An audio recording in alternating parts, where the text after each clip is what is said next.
Dementia units can be noisy, stressful places, and dementia residents are always calling out, can't we have some peace and quiet? It's so noisy here. And they need to be able to have that peace and quiet because they have so much internal stress with dementia that they're having to cope with. They've got the memory loss problem, they've got the dementia blank problem, and then they've got direction orientation problem, often aligned with depression and anxiety. So that's a lot for them to have to cope with. And then, of course, the new residents, they're very stressed in trying to adjust to living in a dementia unit, wanting to get home, wanting to see their son or daughter, wanting to call out, not wanting to be there. So all this multi-layered stress makes it very difficult for people to adjust, and to be able to adjust, to be able to calm down, to be able to quieten down. You need a quiet place to be able to be in. And some dementia residents have the cognition and the initiative to go to their rooms and, lie down, sit in the chair, relax and look at the view. But that's very much the minority. Most dementia residents either sit in the lounge all day, activities, etc., or circuit the never-ending corridors. But not many go into their room and relax, maybe 2 or 3 out of 30, if you're lucky at any given time. So these people really need a place that they can go to relax, a place of respite, a quiet zone, if you like, because otherwise they don't get a chance to de-escalate or reduce their stress, and that really does create ongoing problems with stressful residents and dementia units, which I'll go into in the next video. So in terms of creating a quiet space for dementia residents, it really needs to be a nice, sunny, north-facing room. So like a double bedroom, say in the corner of the building, so that there's sun streaming in with lovely, comfortable chairs looking out onto the garden. Now, this would be the best place of respite for dementia residents. They love sitting in the sun. They love looking out the window. And if they could go to a place where there's no noise, it's peaceful, it's quiet, there's a open door policy, maybe a piece of glass in the door so that the residents can look in and see what it is, because all the other doors in the corridor, of course, are bedrooms, and they're completely solid wooden doors, and dementia residents are always getting confused as to which room is theirs, so they'll often go into the wrong room.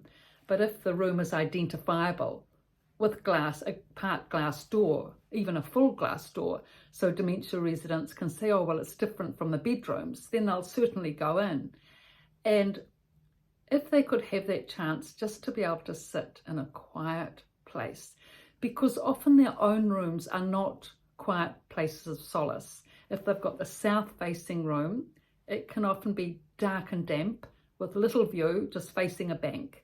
If they're not lucky enough to have the north-facing rooms, which tend to be sunnier with the better views. So these dementia residents that especially have the poorer quality rooms, if they've got a place in the day that they can go to that's quiet and peaceful, that would be a tremendous solace. And the other thing too, of course, is that dementia residents don't get to go to church. They don't get that prayerful, meditative experience that many used to get weekly going to church. Most elderly dementia residents that come into the unit quote that they're a Christian, say that they're Christian, maybe not a regular churchgoer, but certainly the Catholics are, and they're quite a number, and the Anglicans, being very, popular in Christchurch, they used to go to the cathedral often on a Sunday for church, so they miss not going to church. Whereas and they say that, when can I go to church? We want to go to church. And they really do go. There's just not the availability to be able to go. Family need to take them if there's a church service on site at the village, and often it's in the week and the family's not available. So really, dementia residents get to go to church. Whereas if they could have this little quiet room of solace, this relaxation room, this quiet zone, which could be for a place where they can do their own prayer and where there can be some lovely pictures, of Jesus Christ and also the Queen, who they love and adore, and maybe some lovely pictures of New Zealand.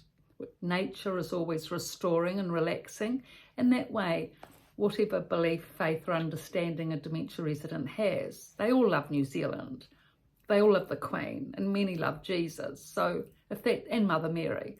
So if lovely tasteful pictures are put up in the room and it's tastefully furnished and they have some lovely comfortable chairs to look out on the sun, really, this would just, they would be able to have the chance to de-escalate. It would be such a blessing if they could have that experience. And even if a interfaith minister, if not an actual minister or priest, a lay minister or priest, could come and take a service now and then, that would be a marvellous thing. In fact, at the villages I've worked at, there's often lay clergy who are residents who live in the actual retirement village who take services. If those same people could come to the dementia unit in this quiet room and take a service, that would just be very healing and helpful.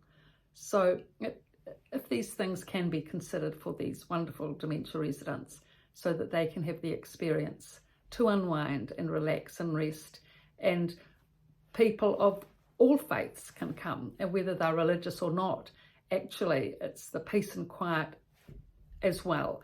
If you've got a faith and you can meditate on that or have prayer with that, that's wonderful. But for people that don't have a faith, peace and quiet as well is just so needed. Or peace and quiet is actually needed for everybody. But if you don't have a faith, the peace and quiet will settle dementia stress and help you recover and recuperate from what can be a very stressful experience in a dementia unit. But if dementia residents can restore their equanimity, their emotional balance, if they can get that sense of stability, they can have a good quality life from that point on. It's just when they're escalated up with the anxiety or, deep down in depression, that of course quality of life is just low. But if they can keep buoyant and, enjoy the dementia unit. I mean, the staff are very friendly, the food's good, they can make friends with each other, the activities are lively, the smart TV has fabulous programs. There's a lot more company than what they had at home, and maybe a warmer environment than what they had in their cold old house. So there can be advantages, but they really need to be of a mindset, a stable emotional mindset, where they're calm and quiet and organised to be able to experience and enjoy the dementia facility. So that's why these measures need to be put in place where it is less noisy, where they can have a nice, quiet, sunny spot to look out and relax and have quiet thoughts and de-escalate their tension themselves, because they haven't got the chance to be able to walk outside and reduce their anxiety and tension that most of us do with that. So that if they have a quiet room, that's an opportunity for them to be able to do that, to do this and to improve their quality of life as a result. So I've written these two books, The Resident's Voice and The Resident's Rise, both from a dementia unit, on all these topics. I think you'll enjoy it, enjoy reading them. They're on Amazon and my website, pietavalentine.com. So thank you for your likes, and please subscribe if you're interested in this channel for further viewing. Thank you.